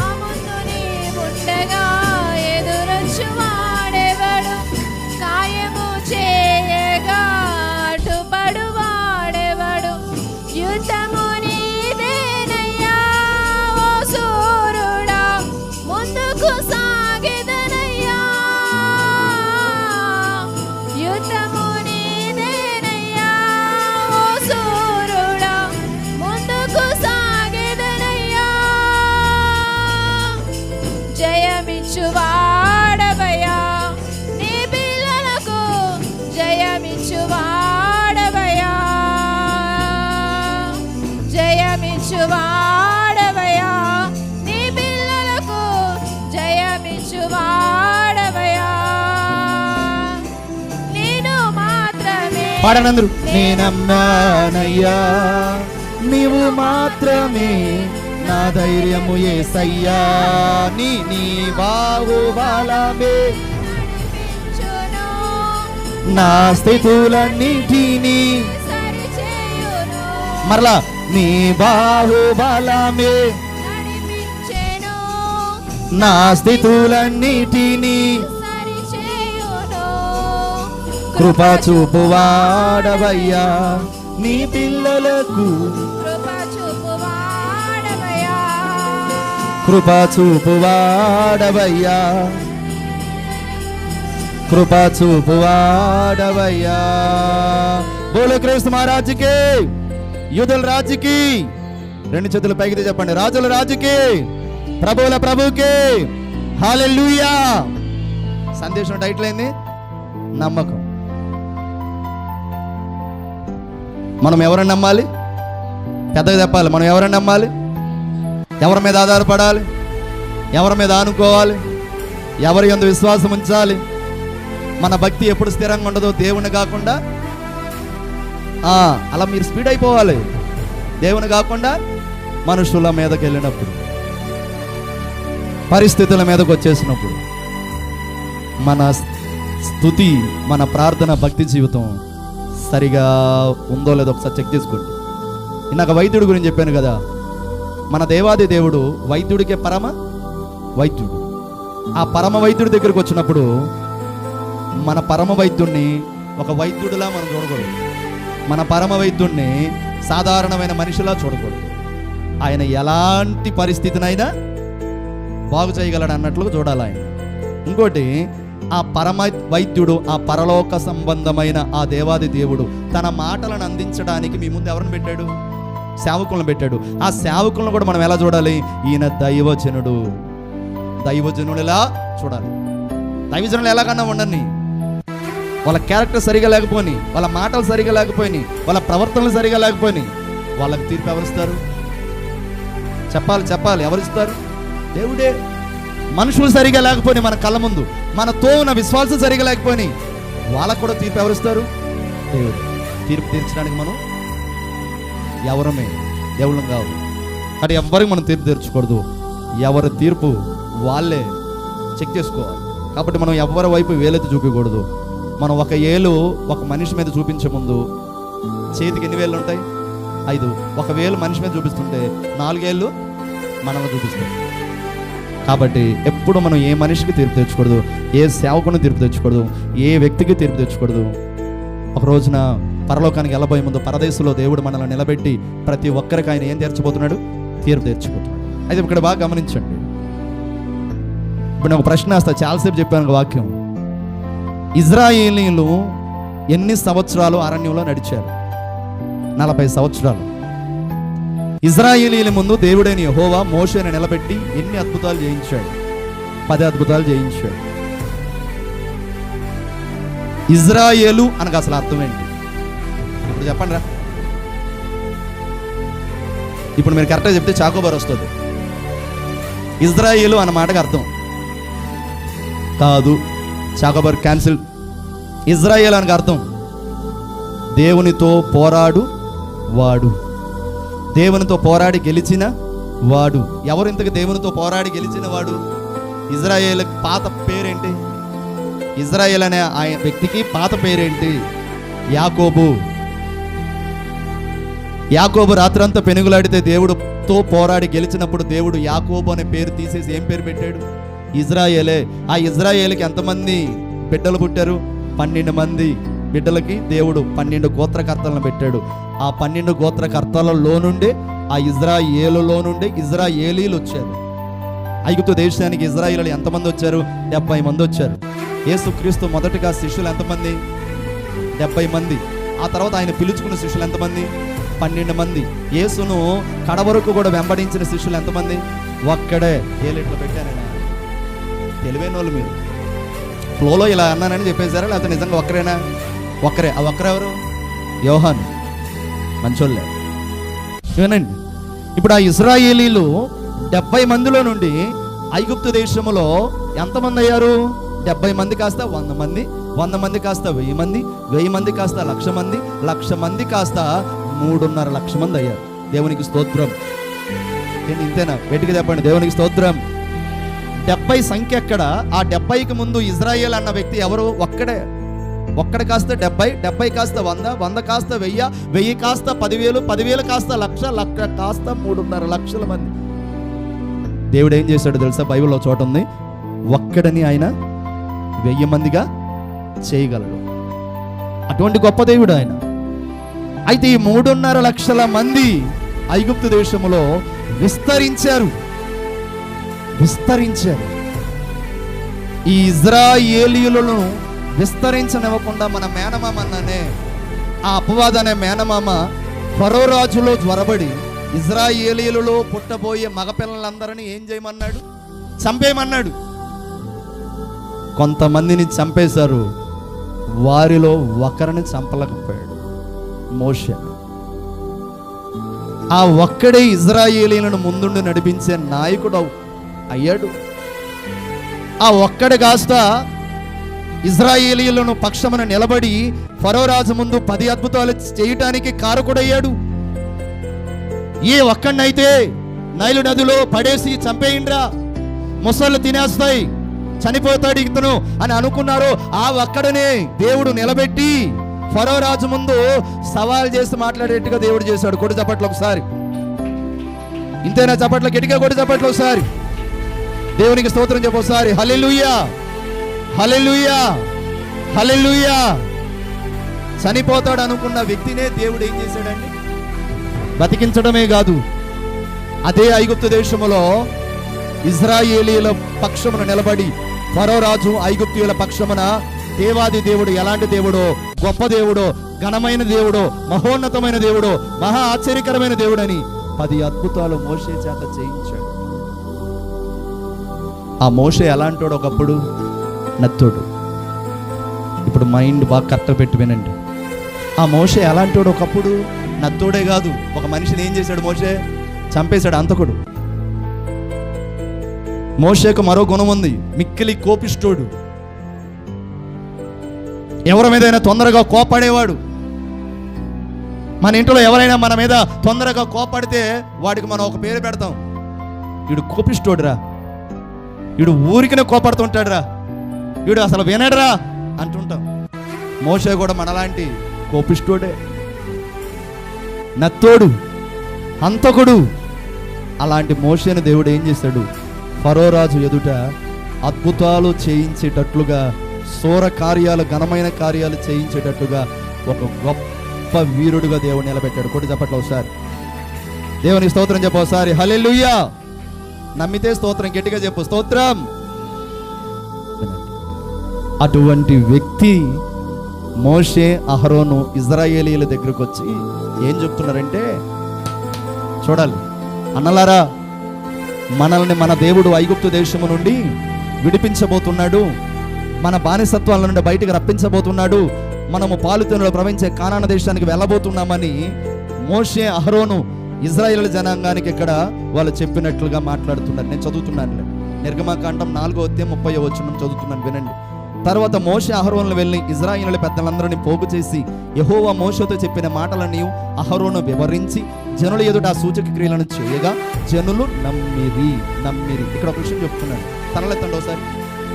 తర్వాత మోషే అహరోనులు వెళ్ళి ఇజ్రాయేలు పెద్దలందరినీ పోగు చేసి, ఇజ్రాయేలీలో ఎన్ని గోత్రాలు? అసలు అందరూ చెప్పండి, ఎన్ని గోత్రాలు? 12 గోత్రాలు. 12 గోత్రాలలో 12, అప్పుడు పెద్దలు ఎంతమంది ఉంటారు? 12 మంది. అసలు నోరు తెరవండి, ముత్యాలు రాలిపోగాలి. ఆ 12 మంది పెద్దలందరినీ పోగు చేశారు మోషే, అహరోను. ఎంతమంది ఆ 12 మందిని పోగు చేశారు? 2. ఆ 2 పేర్లేంటి? మోషే, అహరోను. ఇప్పుడు ఈ 12 మందిని పోగు చేసి, ప్రజలందరినీ కూడా పోగు చేసి మోషే, అహరోనులు ఏం చెప్తున్నారంటే, యెహోవా మోషేతో చెప్పిన మాటలన్నీ అహరోను వివరించాడు. దేవుడైన యెహోవా మోషేతో చెప్పాడు ఒక చోట, మోషే నా ప్రజలను విడిపించాలబ్బాయి అని అంటే మోషే ఏమన్నాడు దేవుడితో? నేను నత్తోండి అన్నాడు. అప్పుడు దేవుడు 3 కార్యాలు చేశాడు. మోషే నీ చేతిలో ఉన్నది ఏంటి? పడే. ఏమైంది అమ్మో? చెప్పండి, ఏమైంది? పాము అయింది. ఆ పాము అంచు భాగాన్ని పట్టుకొని లేపు. ఏమైంది? కర్ర అయింది. ఒక సూచక్రియ. ఆ తర్వాత నీ కుడి హస్తాన్ని ఇదిగో ఎదర లోపలికి రొమ్ము భాగం లోపల పెట్టుకున్నాడు మోషే. ఇప్పుడు తీసి చూడు, ఏమైంది? చెయ్యి కుష్టొచ్చింది ఏంటని భయపడిపోయాడు. ఇప్పుడు అదే చెయ్యి మరలా లోపల పెట్టుకొని తీ అన్నాడు. ఇప్పుడు ఆ చెయ్యి ఏమైంది? బాగుపడి. 2 సూచక్రియలు చూపిస్తున్నాడు. సూచక్రియలు చూపించకపోతే అసలు మోషే నమ్మడని. 3వదిగా ఇదిగో ఆ కొండలో ఉన్న నీళ్లు పడగొట్టు అన్నాడు. కొండను పగలగొట్టాడు, నీళ్లు కింద పడ్డాయి. నేల మీద పడగానే నీళ్ళు ఏమైనాయి? రక్తంగా ఉంది. నీళ్ళు రక్తంగా ఉండటమేంటి తండ్రి అని అన్నాడు. ఆ కర్ర ఆ రక్తం మీద పెట్టన్నాడు. ఇలా పెట్టాడు. ఆ రక్తం అంతా ఏమైంది? నీరైంది. పట్టడు చెప్పట్లో ఒకసారి దేవునికి స్తోత్రం చెప్పండి. హల్లెలూయా. ఎందుకు మోషేకు దేవుడు సూచక్రియలు చేయించాలి? మొదట మోషేను నమ్మించాలి. మోషేను నమ్మించకపోతే మోషే ముందుకి రాడు. మోషే ముందుకు రాకపోతే నా ప్రజలను ముందుండి నడిపించలేడు. నా ప్రజలను ముందుండి నడిపించకపోతే నా ప్రజల పాలుదెనులో ప్రపంచ కానాన దేశానికి చేరలేరు. ఒక వ్యక్తిని దేవుడు నమ్మించడానికి ఎన్ని అద్భుతాలు చేయించాలని చూస్తున్నాడు చూడు. ఇప్పుడు ఆ మోషే ఈ 3 సూచక్రియలు తీసుకొచ్చి ఎవరికి చెప్పాడు? అహరోనుకు చెప్పాడు. ఇప్పుడు అహరోను ఆ 12 మంది పెద్దలను పోగు చేసి వివరిస్తున్నాడు. ఏ మోషే వివరించలేడా? మోషేకి ఏముంది? నత్తుంది కదా. అహరోను వివరిస్తుంటే ఇప్పుడు ఆ వివరణ అంతా చూసి ఇదిగో యెహోవా ఇజ్రాయేలును చూడవచ్చి తన బాధను కనిపెట్టనని జనులు విని తలవంచుకుని నమస్కారం చేసిరి. ఆ సూచక క్రియలు చేయగా ఇప్పుడు మోషే ఏ సూచక్రియలు అయితే చేశాడో ఆ ప్రజల ముందు కూడా ప్రజలు నమ్మించాలని ఇప్పుడు మోషే కూడా ఏం చేయాలి? చేశాడు. ఆ ప్రజల ముందు కూడా చేశాడు. కర్రను కింద పడేస్తే ఏమైంది చెప్పాలి? పాము అయింది. ఆ పామును పట్టుకున్నాడు వాళ్ళ ముందు. అప్పుడు నమ్మారు. మరలా ఆ చెయ్యి తన రొమ్ము దగ్గర పెట్టుకొని తీశాడు. కుష్ఠరోగం వచ్చింది. మరలా పెట్టుకొని తీశాడు, చెయ్యి బాగుపడింది. మరలా అక్కడ కుండలోని నీళ్లు కొట్టాడు, రక్తమైంది. మరలా ఆ రక్తాన్ని కొట్టగా నీరైంది. ఇప్పుడు వాళ్ళందరూ నమ్మారు. ఇప్పుడు బాగానే వీళ్ళందరూ కూడా చూచే నమ్మారు. మోషే కూడా చూచే నమ్మాడు. అహరోను కూడా చూచే నమ్మాడు. అలా చూచి నమ్మిన ఈ జనాంగానికి ఇప్పుడు దేవుడైన యెహోవా అద్భుతాలు చూపించాలనుకున్నాడు. 10 అద్భుతాలు, నేను అన్ని వివరంగా చెప్పనులే, మీరు ఉండలేరు. ఈ 10 అద్భుతాలు మరి ఆ ఐగుప్తు దేశంలో చేశాడు. ఆ 10 అద్భుతాల్లో స్పీడ్గా టకటక ఫరో రాజు ముందు మోషే కర్రను కింద పడేస్తే పామైంది. ఫరో రాజు దగ్గర ఉన్న మంత్రస్థానంలో కూడా అదే పని చేశారు. వాళ్ళ కర్రలు కూడా ఏమైనాయి? పాములైనవి. అప్పుడు మోషే దగ్గర ఉన్నటువంటి పాము వాళ్ళ పాములను ఏం చేసింది? మింగేసింది. సూచక్రియ. ఆ తర్వాత నైలు నదిని మోషే కొట్టగా ఆ నైలు నది అంతా ఏమైంది? రక్తమైంది. ఆ రక్తములో ఉన్న చేపలను ఏమైనాయి? చచ్చిపోయినాయి. అప్పుడు మరలా మోషే ఆ నైలు నదిని కొట్టగా ఏమైంది? నైలు నది అంతా బాగుపడింది. చూడండి, మరో సూచక్రియ. ఐగుప్తు దేశంలో వడగండ్లు పడ్డాయి, కానీ ఇజ్రాయేల్ మీద వడగండ్లు రాలా. ఐగుప్తు దేశం అంతా 3 రోజులు కటిక చీకటి, కానీ ఇజ్రాయేల్లో ఉన్న ఇంటిలో, ఇజ్రాయేల్లో ఉన్న వీధుల్లో కటిక చీకటి లేదు. ఐగుప్తు దేశంలో ప్రియమైన దేవుని బిడ్డలారా, ఈగల గుంపును పంపాడు, పేనుల గుంపును పంపాడు. ఇంకా ఏ గుంపులు పంపాడు? కప్పల గుంపు, మిడతల గుంపు, ఈగల గుంపు, పేనుల గుంపును పంపాడు. ఇజ్రాయేలుల మీదుగా ఈగల గుంపు వెళ్ళలా, పేనుల గుంపు వెళ్ళలా, ఏమండి దోమల గుంపు వెళ్ళలా, మిడతల గుంపు వెళ్ళలా, కప్పల గుంపు వెళ్ళలా, ఐగుప్తుల మీదకే వెళ్ళి ఇంకా ఇంకా ఇంకా ఇంకా ప్రియమైన దేవుని బిడ్డలారా, ఇజ్రాయేలుల ఐగుప్తుల ముందు దేవుడని యెహోవా ఒక అద్భుతమైన తెగులు రప్పించాడు. అందులో ఐగుప్తులలో పుట్టిన మొదటి కుమారులను ఆ తెగులు ఏం చేసింది? బలి చేసుకుంది. కానీ ఇజ్రాయేలుల ఇంట్లోనికి ఆ తెగులు రాలే. ఇవన్నీ అద్భుతాలు వీళ్ళందరూ కనులారా చూశారు. ఎవరు? ఐగుప్తీయులు కాదు, వాళ్ళు చూశారు. ఫరో రాజు కాదు, వాళ్ళు చూశారు. ఇప్పుడు అద్భుతాలు కనులారా చూసిన వాళ్ళు ఎవరు? ఇజ్రాయేలీలు. చెప్పండి ఒకసారి, ఎవరు? ఇజ్రాయేలీలు. వీళ్ళు చూడండి, ప్రపంచంలో నిజంగా వీళ్ళ కళ్ళు ధన్యకరమైనవి అంటానండి. ఎందుకో తెలుసా? దేవుని కార్యాలను కనులారా చూసిన వారు ఎవరండి? ఇజ్రాయేలీలు. అలాంటి ఇజ్రాయేలీల గురించి దేవుడు అద్భుతమైన విషయాలు ఆయన చెప్పాడు. నేను స్పీడ్గా చెప్పి నేను ముగుస్తాను. నిర్గమకాండం 15వ అధ్యాయము 22వ వచనం ఈ విధంగా ఉంది, చూడండి. నిర్గమకాండం 15వ అధ్యాయం 22వ వచనం. మోషే ఎర్ర సముద్రం నుండి జనులను సాగ చేయగా వారు షూరు అరణ్యములోనికి వెళ్ళి దానిలో 3 దినములు నడిచిరి. అచ్చట వారికి నీళ్లు దొరకలేదు. చూడండి ఒకసారి, అందరూ ఒకసారి స్తోత్రం చెప్పండి. దేవునికి స్తోత్రం. దేవుని చేసిన కార్యాలు కనులారా చూసిన వాళ్ళు ఐగుప్తులతో పాటు ఎవరండి? ఇజ్రాయేలీలు. ఐగుప్తు దేశంలో వాళ్ళు ఎన్ని సంవత్సరాలు ఉన్నారు బానిసలుగా? 430 సంవత్సరాలు. అలా 430 సంవత్సరాలు ఉన్న తర్వాత ఆ ఐగుప్తు దేశము నుండి ఇజ్రాయేలుల బానిసత్వం నుండి విడిపించడానికి దేవుడు ఒక వ్యక్తిని ఎన్నుకున్నాడు. ఎవరైనా? మోషే. ఆ వ్యక్తిని ఎన్నుకొని వాళ్ళని విడిపించినప్పుడు వాళ్ళకు మొట్టమొదటిగా ఎదురైంది ఏందండి? ఎర్ర సముద్రం. ఆ ఎర్ర సముద్రాన్ని దేవుడు ఏం చేశాడు? 2 పాయలు చేశాడు. 2 పాయలు చేసి వాళ్ళని నడిపించాడు. అదే ఎర్ర సముద్రంలో ఫరో రాజు దగ్గర ఉన్న రథాలు, గుర్రాలు, రౌతులు వాళ్ళందరూ ఏమైపోయారు? మునిగిపోయారు, చనిపోయారు. ఇప్పుడు ఎర్ర సముద్రం తర్వాత వాళ్ళు ఎక్కడికి వచ్చారంటే ఎడారికి వచ్చారు. ఎడారిలో వాళ్ళకి ఏమి లేదు? నీరు దొరకలేదు. ఇప్పుడు వినండి, నీళ్లు దొరకలేదు. కొంత దూరం ప్రయాణం చేశారు, నీరు దొరికింది. నీరు దొరికిన తర్వాత ఆ నీళ్లు తాగటం ప్రారంభించారు. ఆ నీళ్లు తాగటం ప్రారంభిస్తే ఆ నీళ్ళు ఎలా ఉన్నాయి? తీగున్నాయా? చేదుగున్నాయి. చేదుగున్న వెంటనే వాళ్ళ స్వభావాలు ఎలా ఉన్నాయి తెలుసా? ఏ నీళ్ళు రా? నీళ్ళేనయ్యి, చేదు నీళ్ళు ఎలా తాగలం అని ప్రతి ఒక్కరూ సనగటం ప్రారంభించారు. ఇప్పుడు బాగానండి, 10 అద్భుతాలు కనులారా చూసిన ఇజ్రాయేలీలు ఎర్ర సముద్రాన్ని 2 పాయలు చేసినప్పుడు ఆ పాయలలో నడిచిన ఇజ్రాయేలీలు ఏమని ఇప్పుడు ఎడారిలో వీళ్ళకి నీరు వచ్చినప్పుడు ఆ నీరు చేదుగా ఉండేసరికల్లా తాగలేకపోయారు, సనగటం ప్రారంభించారు. ఎవరి మీద? దేవుని మీద, దేవుడి జనుడైన మోషే మీద. వీళ్ళ నమ్మకం ఏమైందండి? ఇంకా మనం చూస్తే నా ప్రియ దేవుని బిడ్డలారా, ఇంకా వాళ్ళని ఎడారిలో దేవుడు నడిపిస్తూ ఆయన ఏం చెప్తున్నాడంటే, నా ప్రియ దేవుని జనాంగమ్మ, ఆయన ఏం చెప్తున్నాడంటే, నేను వీళ్ళని పరీక్షిస్తున్నాను మోషే అంటాడు. ఎడారిలో వీళ్ళ ప్రయాణం కొనసాగుతుంది. మారా దగ్గర సనిగారు, మరొక చోట వీళ్ళకి దప్పికేసిన చోట సనిగారు. అప్పుడు వీళ్ళందరూ కూడా కొట్టబోయారు, తిట్టబోయారు, వాదనకు దిగారు. మోషే భయపడిపోయి ఏం చేయను ప్రభు అని అంటే దేవుడు అని యెహోవా అంటాడు, అదిగో నీకు ఒక బండ చూపిస్తున్నా, బండని రాయితో కర్రతో కొట్టు అంటాడు. కర్రతో కొట్టగానే ఆ బండలో నుండి ఏమొస్తుందండి? నీరు వస్తుంది. ఇప్పుడు బాగా చూడండి, మరలా కొంత దూరం ప్రయాణం అవుతే వాళ్ళకి ఆహారం కావాలని అల్లాడిపోతున్నప్పుడు దేవుడైన యెహోవా ఆకాశం నుండి ఏమి రప్పించాడు? పెద్దగా చెప్పాలందరూ ఏమి రప్పించాడు? మన్నాను రప్పించాడు. ఎన్ని రోజులు రప్పించాడు? ఎన్ని సంవత్సరాలు ప్రయాణం చేశారు? 40 సంవత్సరాలు. సంవత్సరానికి ఎన్ని రోజులు? 365 రోజులు. కష్టమైన నోరు ఇప్పాల్సిందే మీరు. 1 గంట కాపుతా తల కాలుతుంది, కాస్త నోరు తెరవండి. నేను రాసుకున్నది పూర్తి చేయకుండా పంపను. నేను మొండి సేవకుండా తిట్టుకున్న బాధ లేదు. ఏనండి, 40 సంవత్సరాలు. సంవత్సరానికి ఎన్ని రోజులు? 365 రోజులు. అలా 40 సంవత్సరాలు ఆయన మన్నాను కురిపించాడు. మన్నా కురుస్తున్నప్పుడు సంతోషంగా ఉంటున్నారు. బండలో నుండి నీరు తాగుతున్నప్పుడు సంతోషంగా తాగుతున్నారు. దేవుడు అద్భుతాలు చేస్తున్నప్పుడు సంతోషంగా తీసుకుంటున్నారు. బాగా వినండి, బాగా వినండి. అద్భుతాలు జరుగుతున్నప్పుడు దేవుడిని ఏం చేస్తున్నారు? వీళ్ళు స్తుతిస్తున్నారు.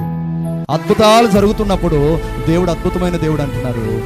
కొన్నిసార్లు ఆ దేవుడే ఎర్ర సముద్రం విడిచి ఎడారిలో నడిపించినప్పుడు, మారా నీరు వాళ్ళకి ఇచ్చినప్పుడు, బండలో నుండి నీరు రప్పించడం కాస్త ఆలస్యం చేసినప్పుడు, ప్రియమైన దేవుని బిడ్డలారా, ఆహారాన్ని రప్పించడం కొంత ఆలస్యం చేసినప్పుడు వాళ్ళ దేవుడి మీద ఏం చేస్తున్నారు?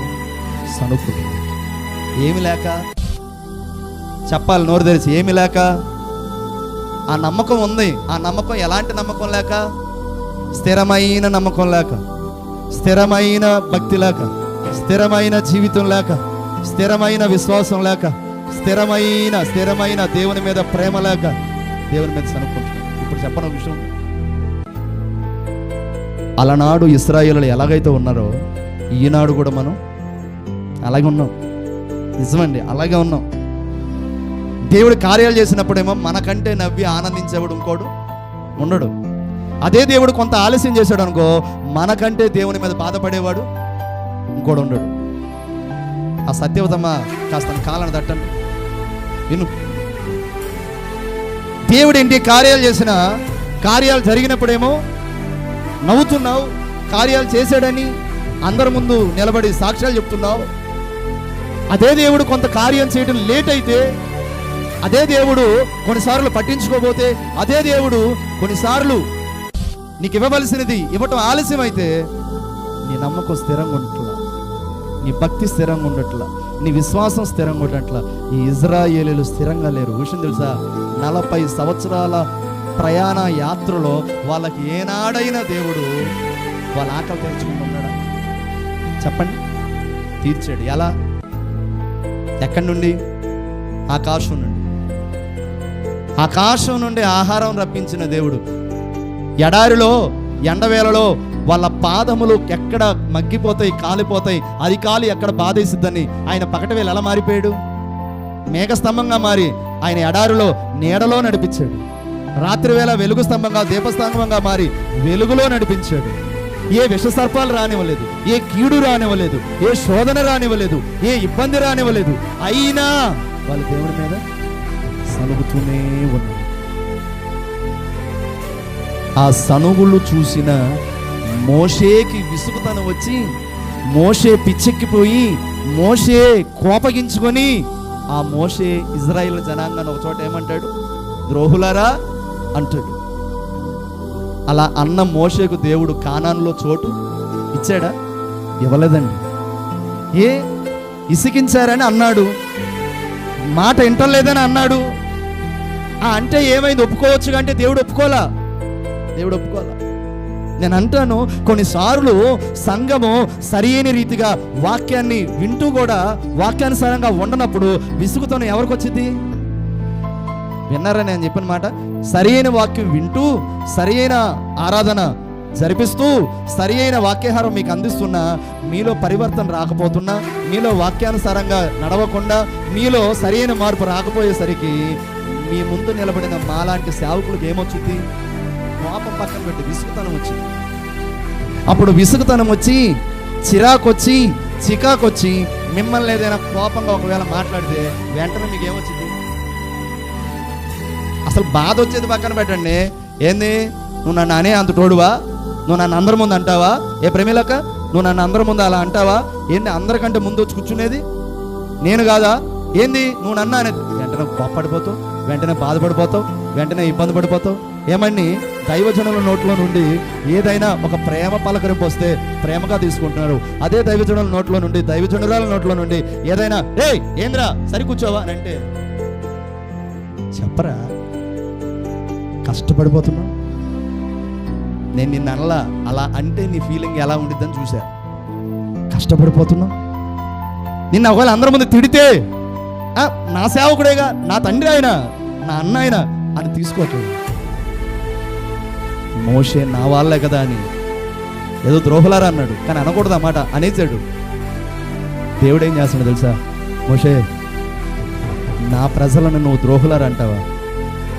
కానానుకు నువ్వు వెళ్ళవు. చూడండి, ఒక మాట చెప్తున్నాను, తలలెత్తండి అందరూ. కానానుకు నువ్వు వెళ్ళవు. మోషే కానానికి వెళ్ళలా, అహరోను కానానికి వెళ్ళలా, మోషే వాళ్ళ అక్క మిరియాము కానానికి వెళ్ళలా, ఇజ్రాయేలు సనిగిన వారందరూ కానానికి వెళ్ళలా, గొనిగిన వారందరూ కానానికి వెళ్ళలా, ఏడ్చిన వారు కానానికి వెళ్ళలా, వాదనకు దిగిన వారు కానానికి వెళ్ళలా. నాకు ఈ మాట మోషే ద్రోహులారా అన్నప్పుడు మోషేకు దేవుడు కానానికి చోటు ఇవ్వలేదే. నాకు ఈ మాట చదివేటప్పుడు వణుకొచ్చింది తెలుసా? ఎలా చెప్పనా?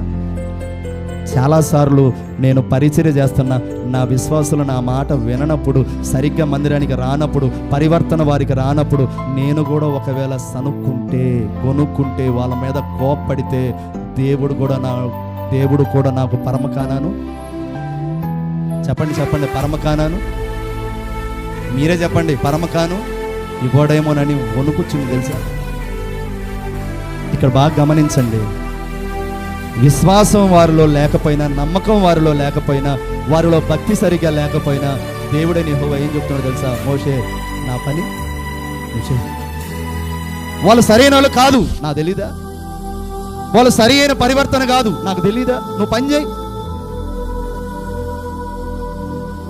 ఈ రోజున ఇజ్రాయేలీయులకు చెప్పినట్లు దేవుడు మీనందరితో దేవుడు చెప్తున్నాడు. ఇజ్రాయేలీయులు కార్యం జరిగినప్పుడు ఆనందంగా ఉన్నారు. కార్యం జరగడం కాస్త ఆలస్యం అయితే సనగటం ప్రారంభిస్తున్నారు. ఏం చేశాడు ఆ దేవుడు అని? ఒకవేళ ఈరోజు దేవుడు ఎవరితో మాట్లాడాడు? నువ్వు కూడా ఒకవేళ సనుగుతున్నావా? ముగింపుకు తీసుకొస్తున్నాను.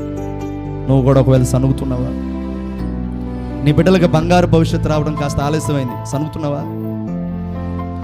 నీ భర్త చేపలాటికి వెళ్ళాడు, వెళ్ళినా ఏం ఫలితం రాలేదు, సనుగుతున్నావా? సమయం 12:45 అయింది, ఇంకా వదలలేదే, సనుగుతున్నావా? ఈ పాస్టర్ ఇంతైనా మొండోడైనా మమ్మల్ని ఈ ఫ్యాన్ల కింద కూర్చోబెట్టి అసలు ఇబ్బంది పెడుతున్నాడు. మన శుక్రవారం అయితే చాలా ఇబ్బంది పెట్టానండి నేను, నిజంగా ఒప్పుకున్నాను. ఎంత ఎండో బయట, ఎంత వేడో ఏడ. కానీ నా అక్కలు, నా చెల్లెలు నిజంగా నా బంగారు తల్లులు. నిజం, అంత ఏడైనా వేడైనా బాధైనా భరించి సహించి చక్క కూర్చున్నారు. 10 గంటలకు ప్రార్థన ప్రారంభించి 1:30 వదిలేనండి. తర్వాత మీరందరూ వెళ్ళిపోయిన తర్వాత నన్ను నేను తిట్టుకున్నాను తెలుసా, ఇంత ఇబ్బంది పెట్టాను వీళ్ళని. ఇబ్బంది పడుతున్నారా? ముగుస్తున్నాలే నా ప్రియ దేవుని బిడ్డలారా. ఎండైనా వేడైనా కష్టమైనా బాధైనా మనం సహించాలి. ఎవరి కోసం? చెప్పండి ఎవరి కోసం? నీ కోసం, దేవుని కోసం కాదు. నువ్వు సరిగ్గా భక్తి చేయకపోయినా సరిగ్గా భక్తి చేసే వాళ్ళు ఆయనకి కనబడతారు.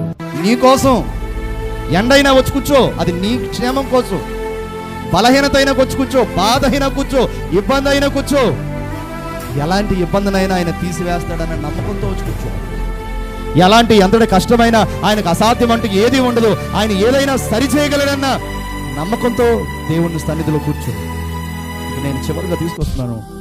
చివరిగా చూడండి, 3.5 లక్షల మంది ఇజ్రాయేలీలు అరణ్య యాత్రలో ప్రయాణమై కానాను దేశానికి వచ్చేసరికల్లా ఎంతమంది అయిపోయారు చెప్పనా? నా వైపు చూస్తున్నారా? 3.5 లక్షల మంది కానానికి వచ్చేసరికి ఎంతమంది అయ్యారు? ఇంతమంది అయ్యారు. వారిలో 2 పేర్లు చెప్తున్నా, గుర్తుపెట్టుకోండి. కానానుకు చేరిన వారు ఇద్దరు, కాలేబు, యెహోషువ. ఎవరు? కాలేబు, యెహోషువ. మిగతా వారందరూ ఏమైపోయారు? అరణ్యంలో రాలిపోయారు. ఇప్పుడు మనందరూ దృష్టి ఒక కానానికి వెళ్ళటానికి. ఏ కానాను? పరమ కానాను. నోరు తెరిచి చెప్పండి, ఏ కానాను? పరమ కానాను అనే పరలోకం. ఆ పరలోకానికి వెళ్ళటానికి మనది కూడా ఒక యాత్ర, విశ్వాస యాత్ర, ఆత్మీయ యాత్ర. ఈ ఆత్మీయ యాత్రలో మనకు కూడా ఎన్నో కష్టాలు, ఎన్నో సమస్యలు, ఎన్నో ప్రతికూలమైన పరిస్థితులు. అయితే ఆ ప్రతికూలమైన పరిస్థితుల్లో ఇజ్రాయేలీలను దేవుడు కాపాడినట్లుగా మనల్ని కూడా ఆయన ఏం చేస్తున్నాడు? ప్రతిరోజు కాపాడుతున్నాడు. ప్రతి ఉదయం మేఘస్తంభంగా ఉంటున్నాడు, ప్రతి రాత్రి వెలుగు స్తంభంగా ఉంటున్నాడు, పోషణిస్తున్నాడు, ఆశలు తీరుస్తున్నాడు, ఆకలి తీరుస్తున్నాడు, కష్టాలు తీరుస్తున్నాడు. అన్ని తీరుస్తూ ఆయన ఒక మాట చెప్పాడు, వినండి. అన్ని తీరుస్తూ ఆయన ఏం చెప్పాడంటే, నా దేవుని సేవకుడు నోటులో నుండి వచ్చే ప్రతి పలుకు నా పలుకు, అది నా మాట, అది నా మాటగా భావించి మీరు ఆ మాట ప్రకారంగా చెయ్యండి అన్నాడు. ఆ మాట ప్రకారంగా చేయండి అన్నాడు. సనుగుడు ఆపేయండి అన్నాడు, గొనుకుడు ఆపేయండి అన్నాడు, వాదనలు ఆపేయండి అన్నాడు, నిరుత్సాహం ఆపేయండి అన్నాడు. 4 చెప్తున్నాడు, వినండి. విశ్వాసంతో ఉండండి, నెంబర్ 1. నమ్మకంతో ఉండండి, నెంబర్ 2. ప్రార్థన జీవితాన్ని కాపాడుకుంటూ ఉండండి, నెంబర్ 3. మీ ఆత్మీయ జీవితము ఏమాత్రం కూడా వెనకడుగు వేయకుండా ఉండండి. 4 చెప్పాను, చెప్పండి. విశ్వాసంతో ఉండండి, నమ్మకంతో ఉండండి. 3వది, మీరే లేరు, ఆత్మీయ జీవితాన్ని కాపాడుకోండి. 4వది ఏంటి? ప్రార్థనా జీవితాన్ని కాపాడుకుంటూ ఉండండి. ఆ ప్రార్థన ఎలా చేయాలి? ప్రభువుకి నమ్మకంతో చేయాలి. ఏమని చేయాలి? ఎలాంటి నమ్మకంతో చేయాలి? స్థిరమైన నమ్మకంతో చేయాలి. మన స్థిరమైన నమ్మకం జీవితము దేవుని మీద ఉండకుండా మనుషుల మీదకి వచ్చినప్పుడు మన స్థిరమైన నమ్మకం ఏమైపోద్ది? పడిపోద్ది. 1, మనుషుల మీద ఉండకూడదు, గుర్తుపెట్టుకోండి. 2వది, మన మీద ఉండకూడదు నమ్మకం, అప్పుడు పోతాం. 3వది, బలం మీద ఉండకూడదు, అప్పుడు పోతాం. ఏం పోతాం? నమ్మకాన్ని కోల్పోతాం. ఆ తర్వాత ధనం మీద ఉండకూడదు నమ్మకం, అప్పుడు కోల్పోతాం. కానీ ఈయన మీద నమ్మకం పెట్టుకోండి. ఈయన పంపిన జనుడు ఉన్నాడే, దైవజనుడు. ఆ దైవజనుడు నోటిలో నుండి వచ్చిన మాటను నమ్మండి. మమ్మల్ని కూడా నమ్మద్దు, మా నోటిలో నుంచి వచ్చిన మాటను నమ్మండి. అలాంటి నమ్మకము కడవరకు పెట్టుకోండి. మీ ప్రయాణాన్ని సాగించండి. అప్పుడు కాలేబు వలె, యెహోషువ వలె కానానికి చేరినట్లు అమ్మయ్య అనిపిస్తుంది కదా. ముగిచేస్తున్నట్లు అయిపోయిందిలే. కానానికి వాళ్ళు చేరినట్లు మనందరము కూడా పరమ కానానికి చేరుదుముగాక. మనందరి నమ్మకాలు కూడా స్థిరముగా కొనసాగుదుముగాక. మనందరము ఫరో రాజు వలె, ఇశ్రాయేలీల వలె ఉండక కాలేబు యెహోషువ వలె మనము సాగుదుముగాక. మన నమ్మకము స్థిరముగా సాగునుగాక. మనందరి భక్తి జీవితము కూడా ప్రభువు మీద ఆధారపడేటట్లుగా జరుగునుగాక. ఎలాంటి పరిస్థితులు వచ్చినా కూడా కడవరకు దేవుని మీద ఆధారపడి ముందుకు సాగుదుముగాక. మన యందు విశ్వాసము పెట్టిన దేవుని మనము స్తుతించుదుముగాక. కళ్ళు మూసుకోండి, మోకరించండి.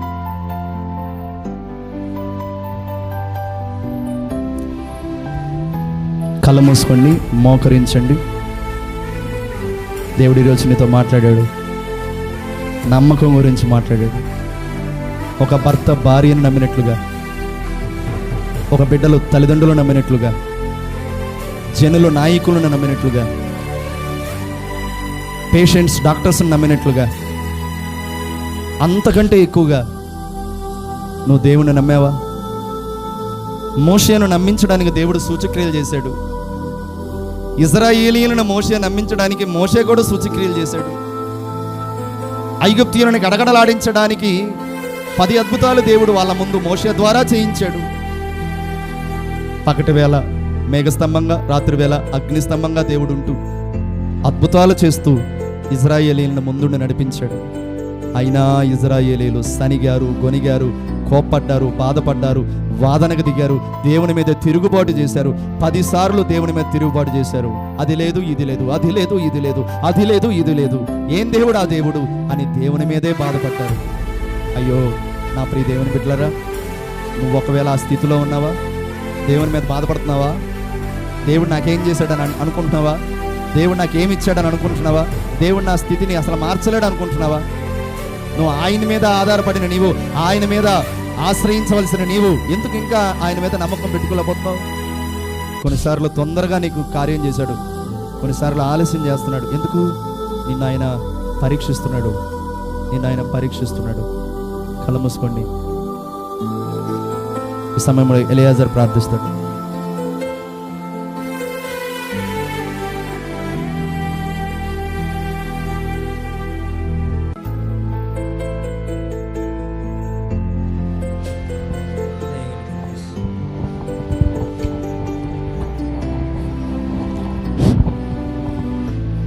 పరిశుద్ధుడా, ప్రేమ కలిగిన మా స్వామి, దయగలిగిన మా యేసయ్య, నీ పాదాలు లెక్కలేని వందనాలు, స్తోత్రాలు ప్రభా. చెప్పిన వాక్యం ఎంతగానో ప్రభా ఆదరణ నేను ఓదార్పై తండ్రి మళ్ళీ మా హృదయాల్లో పెట్టుకోవడానికి సహాయం అనుగ్రహించండి అయ్యా. ఇజ్రాయెల్ ప్రజలనైనా ఎంతగానో కొనుక్కున్నారు కానీ కానానా దేశం ప్రభా చేరుకోలేదు అయ్యా. కానానా దేశం చేరుకున్న వారిద్దరు ఆలువలే మా సంఘం అంతా కూడి ఉండేటానికి సహాయం దయచేయమని ప్రార్థిస్తున్నాను అయ్యా. ఎన్నో సమస్యలు, ఎన్నో బాధలు, ఎన్నో విరుకులు, ఎన్నో ఇబ్బందులు తండ్రి, చెప్పిన సాత్యంలోని ఎంతగానో దుఃఖించి ఉన్న బిడ్డ ఓదార్పు, నేను నమ్మకం, విశ్వాసం కలిగి నీవైనా ఆనుకున్న భాగ్యాలు మాకు అందరికీ దయచేయమని ప్రార్థిస్తున్నాను. కృపలో బలపరచండి అయ్యా.